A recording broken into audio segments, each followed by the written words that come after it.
kuti pane chakakanganiswa ngachimbogadziriswa zvongogadziriswa vanhu tongo. Saka iwe uri kutenderana here kuti ndudzi mama wako ari kuti ndakawabata magaro?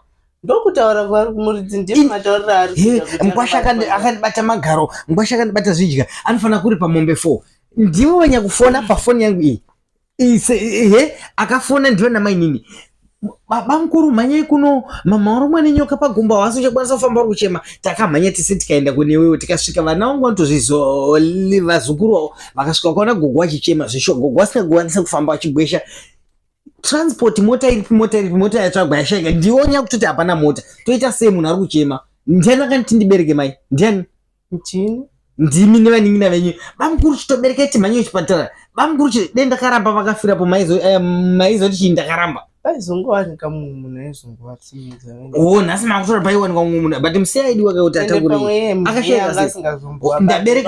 Ndakabereka munhu usiku kumhanya kuenda kuchipatara pasina mota kuma 1. Asi kubata makadi. Iwe hamuna here kubata. Ndakabereka munhu, ndakabereka amai, saamai vangu vachirwadziwa, kwete kuti ndakabata hanambobata kana magaro woti ndaifunga kuti hanzi ndikubata magaro. Munhu kana vanotorema futi mama vakasimba zvaunoziva. Izvo ndakunzi ndakabata vapora mama vabva kuchipatara kwati Ngwasha pai vakandibereka akandibata magaro. Ndakamubata magaro sei? Iwe wakutaura kuti kana zvichitore ngazviripwe.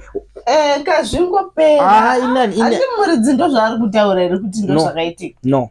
Hamuna here kuvabata? No. Handisi kutenderana nazvo. Mama kavabereka sei? Hamuna kuvabata here? No. Handisi kutenderana nazvo. Ndakabatsira inini kuti mama vapore vaenda kuchipatara, ndakavabereka. Ndiri Mugwasha ndakaroora iwe mwa. Mai havangafi nokuti pashaika mota, ndimakatotaura kudaro. Berekai amai vaende kuchipatara. Ndakabereka amai takuenda kuchipatara. Makuzoti nhasi ngandiripe mombe 4. Ndakabata magaro ambo apa ndakavabereka vachienda kuchipatara vachirwara.